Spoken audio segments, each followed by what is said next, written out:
이 본문이 의미하는 바에 제한된 시각에 가두어질 수가 있습니다. 워낙 많이 들었었고 이게 뭔지를 그런 나름 또 익숙하다는 생각 때문에 그 익숙함의 의미를 오히려 가둘 수가 있어요. 그래서 오늘은 처음 듣는 마음으로, 처음 듣는 표정으로, 저도 이 설교를 수차례 했겠지만 처음 하나님의 말씀을 통해 전달한다는 마음으로 하나님의 새로운 은혜와 만남의 시간이 되기를 축복합니다. 자, 1절을 한번 볼까요? 1절. 두 가지 배경이 소개되죠. 제9시 기도 시간, 시간적 배경입니다.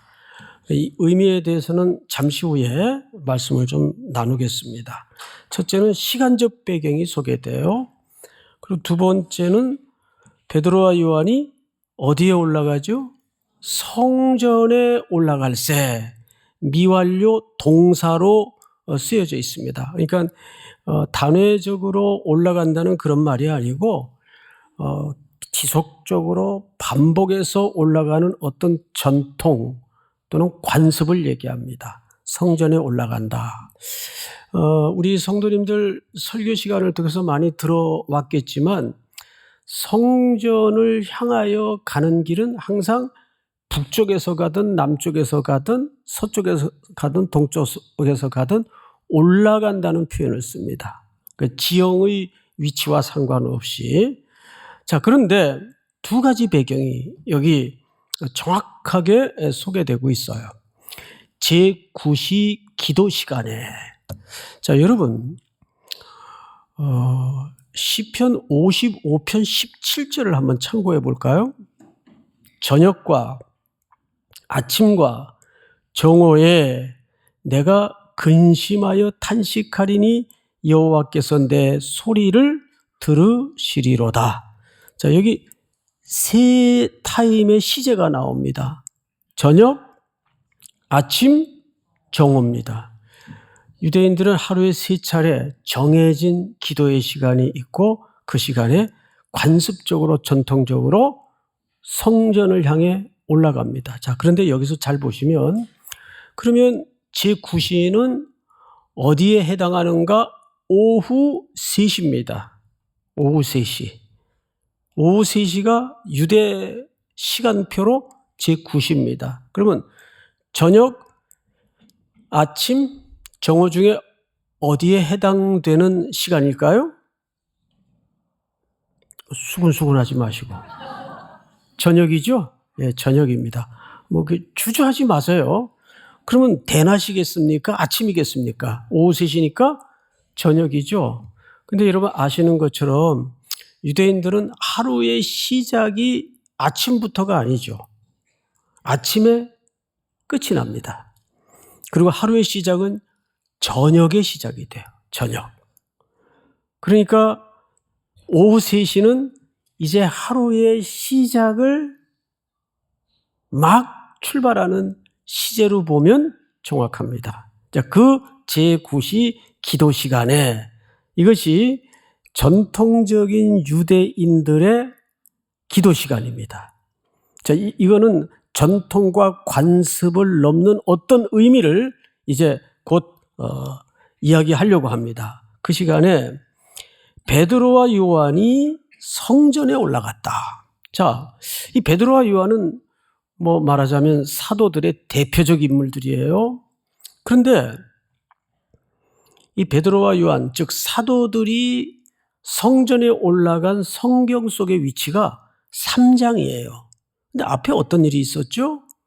여러분 앞에 보시면 46절, 2장 46절 우리 한번 같이 읽읍시다. 시작. 날마다 마음을 같이하여 성전에 모이기를 힘쓰고 집에서 떡을 떼며 기쁨과 순전한 마음으로 음식을 먹고. 네. 1장, 2장을 보시면 어떤 일이 있었습니까? 마가의 다락방에 120여 명 정도의 성도들이 모여 있는데 그 공동체에 강력한 성령이 임재하십니다. 공동체 안에 임재하세요. 이것이 이 땅에 탄생된 첫 교회의 그림이에요. 그렇죠? 그런데 그들이 새로운 교회가 탄생을 했는데도 오늘 사도들은 지금 어디를 향해 올라가고 있죠? 성전을 향해 올라가고 있어요.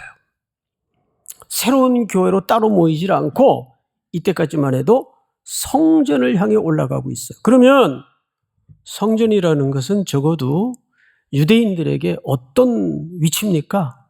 삶의 중심이에요. 이 성전은 사실상 유대인들의 일상의 전부라고 말해도 틀리지 않고 절대 과언이 아닙니다.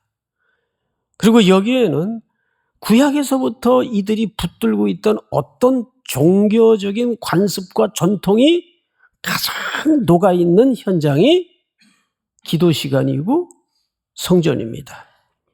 그런데 사도들이 왜 글로 올라갈까요? 이것은 선교적 의미가 있어요. 그 당시 종교의 본산인 성전과 그 종교의 가장 압축된 행위가 예배와 기도 시간인데 또 예배 안에 기도 순서가 당연히 드려지겠죠? 근데 그 현장으로 지금 사도들이 올라가고 있습니다.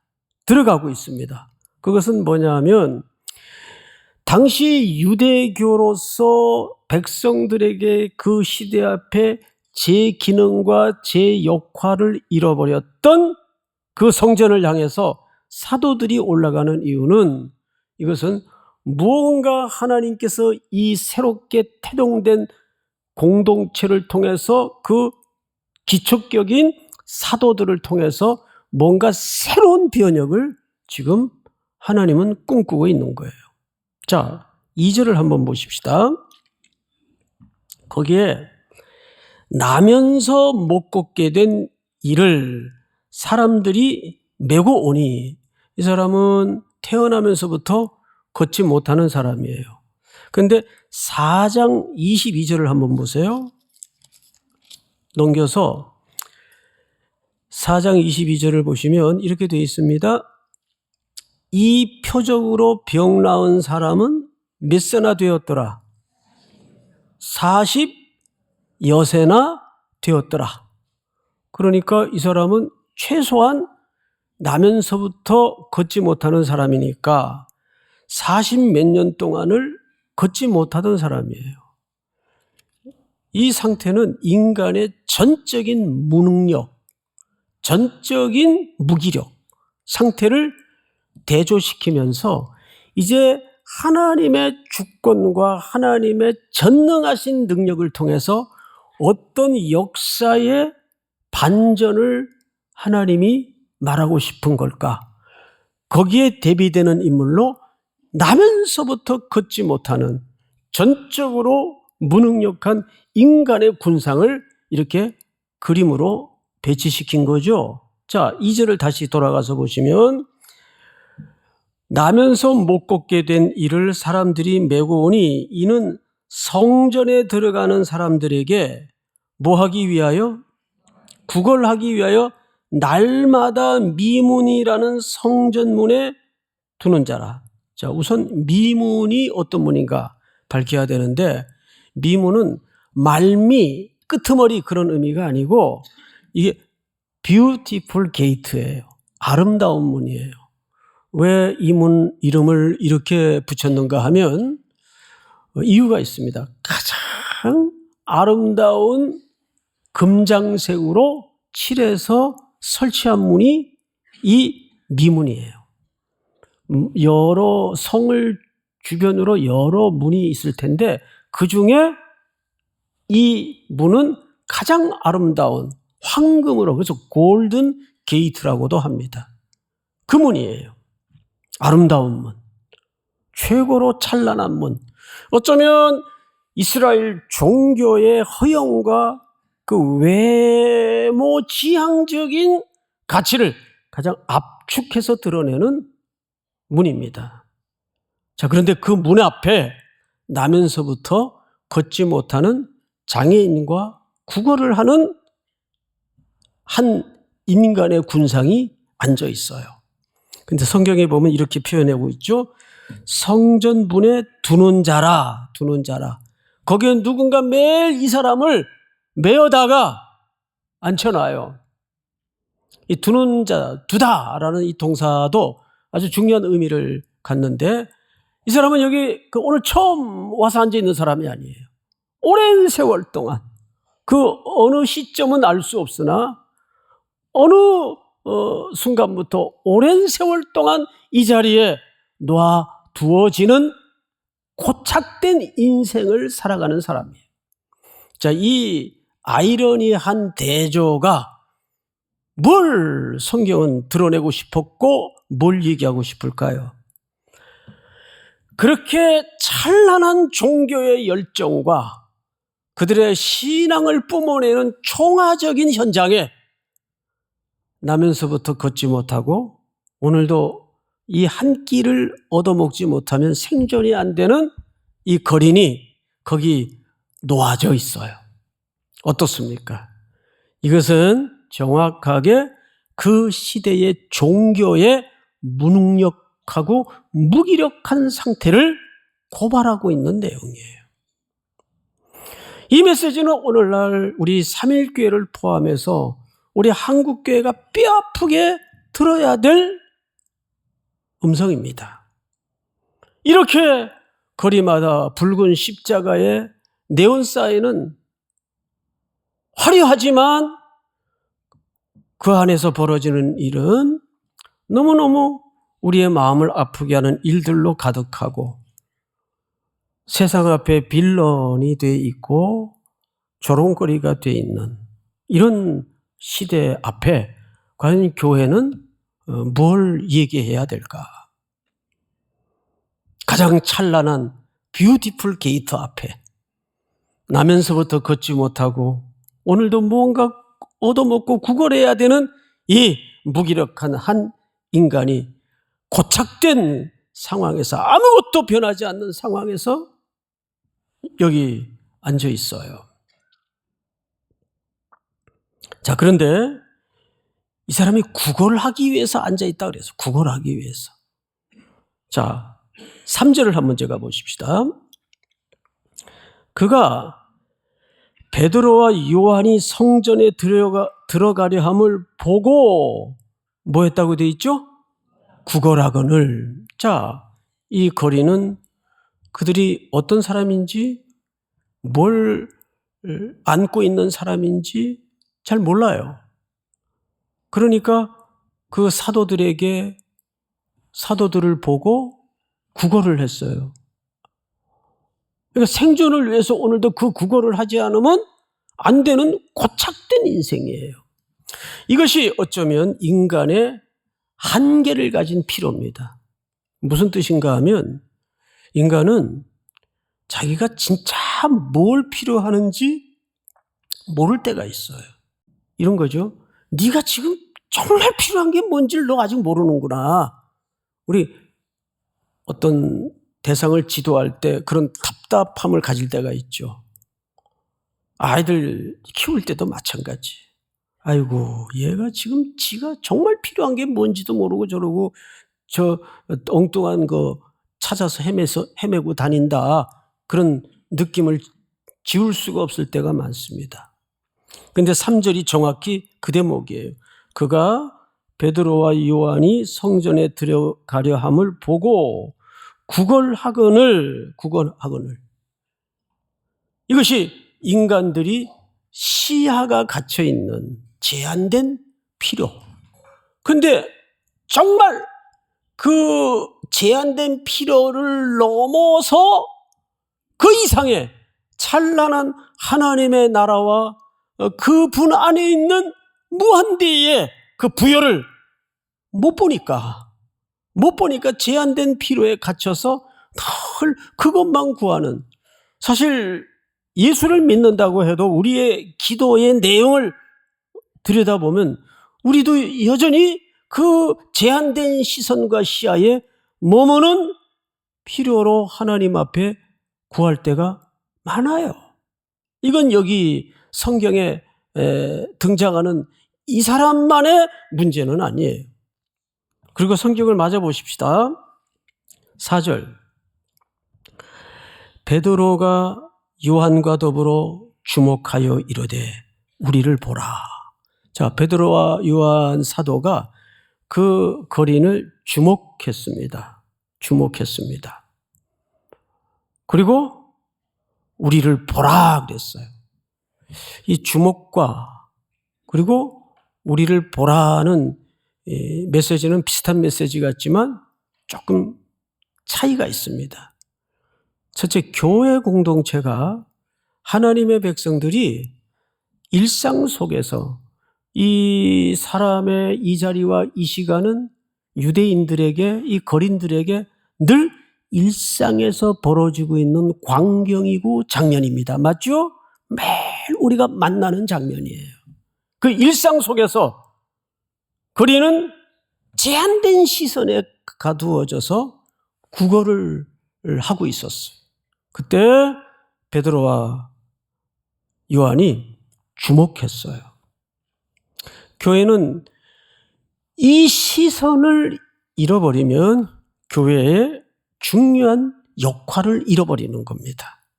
항상 교회는 이렇게 제한된 시선에 자기가 뭐가 필요한지도 모른 채 살아가는 인생들을 향해서 뭐 해야 돼요? 주목해야 돼요.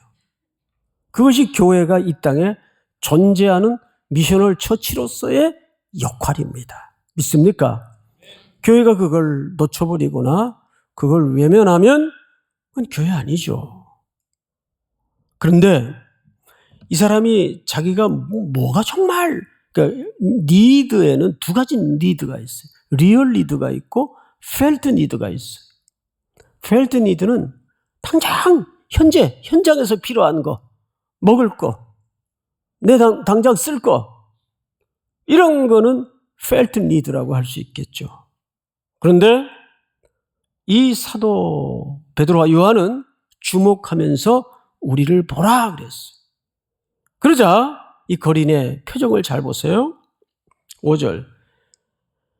그가 그들에게서 무엇을 얻을까 하여 바라보거늘. 자, 여기서 무엇을 얻을까라는 표현이 굉장히 사실은 모호한 표현입니다. 그러니까 이 말은 뭘 반증하냐 하면 정말 자기가 뭐가 필요한지 모르고 있다는 뜻입니다. 그 뭘 얻을까? 뭐 이거든 저거든 뭘 줄까? 뭘 얻을까? 그러니까 아주 모호한 표현을 성경 기자가 썼어요. 우리도 마찬가지겠죠. 내가 정말 뭘 필요하는지 몰라요. 답답하게 이럴 데가 없죠. 그래서 당장 급한 대로 오늘 함께 해결하면 그걸로 끝나버리는. 그러나 사도들은 오늘 53차 특세 주제에 해당하는 엄청난 이야기를 여기서 쏟아냅니다. 6절인데 한번 볼까요? 베드로가 이르되 은과 금은 내게 없거니와. 자, 여러분 앞을 잠깐 보십시다. 여기 사도들이 은과 금은 내게 없다라는 말은 은과 금이 없다 그 얘기가 아니라 이런 의미가 이 어법 속에 감추어져 있습니다. 우리는 은과 금의 위력으로 인생을 기초하지 않는다 그 뜻이에요. 예수 그리스도를 만난 이후서부터 우리는 이 은과 금의 위력으로 인생을 기초하지 않는다. 그게 전혀 필요 없다거나 없다라는 그런 단순한 문자적 의미가 아니라 사람이 평안할 때는 저 사람이 사는 기초가 뭘까 눈치를 채기가 어려워요. 그런데 어느 날 욥처럼 인간에게는 세 가지 울타리가 있죠. 소유의 울타리, 건강의 울타리, 마지막에 영혼의 울타리입니다. 욥은 소유의 울타리도 다 날아가고 두 번째는 건강의 울타리도 다 무너졌을 때 그럼에도 욥은 무너지지 않았어요. 그러니까 그 사람이 사는 삶의 기초가 뭐냐는 그냥 평상시는 피차가 눈치 못 챕니다.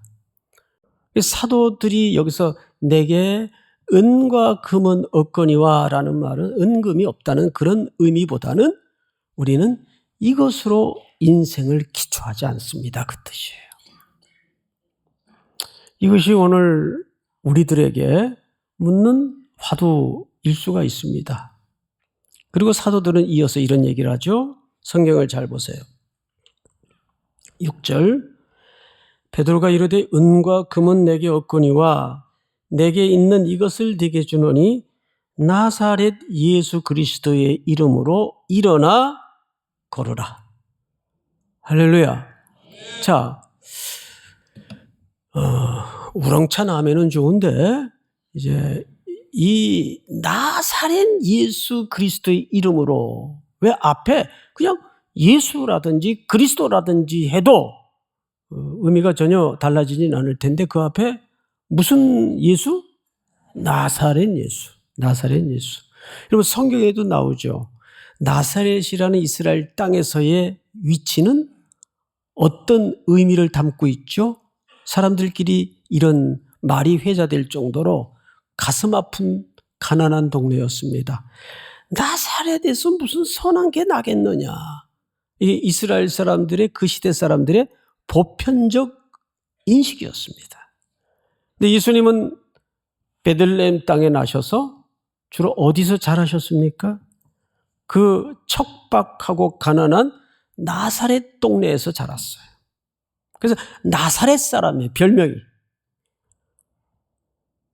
그러니까 예수님은 여기 또 하나의 의미를 갖게 하는데 실제한 역사 속에서 하나님의 아들이신 예수 그리스도께서 육신의 몸을 입히우셔서 이 땅에 실제한 역사 속에 오셨다 그 뜻이에요. 온전한 인간으로서, 온전한 하나님의 아들로서. 근데 그분이 우리 죄를 위해서 십자가에 죽으시고 우리를 대속하셔서 우리에게 새로운 인생, 새로운 생명을 주신 분이죠. 이건 뭘 얘기합니까? 기독교는 공허한 종교가 아니에요. 그래서 마음에 어떤 위안이나 주는 그런 종교가 아닙니다. 기독교는 그냥 예수예요. 예수. 그 예수께서 실제한 삶 속에 찾아오셔서 우리의 인생을 갈아엎으시고 새로운 삶을, 새로운 변화를 선물하신 분이 나사렛 사람 예수 그리스도입니다. 기독교는 공허한 어떤 정신휴양이나 하는 마음이나 달래는 그런 종교가 아니라 살아있는 실체, 예수를 만나는 사건입니다. 믿습니까? 이 만남과 이 변화가 이번 53차 특세를 통해서 다시 한번 새로운 70년을 향하여 그 길목에 선 3.1교회가 들어야 될 음성을 듣고 또 우리 교회가 70년을 준비하는 가장 중요한 또 6대 담임 목사님도 잘 찾아지고 만나지도록 축복합니다. 아울러 내 삶의 자리를 돌아보고 여기에 등장하는 인물처럼 40년이 넘도록까지 고착되어 변화가 없는 그냥 종교인으로서 죽어있는 삶의 자리는 없는가를 돌아보고 그 자리도 예수 그리스도의 능력으로 일어나 걷게 되는 변화와 전환의 역사가 나타날 수 있기를 주의 이름으로 축복합니다.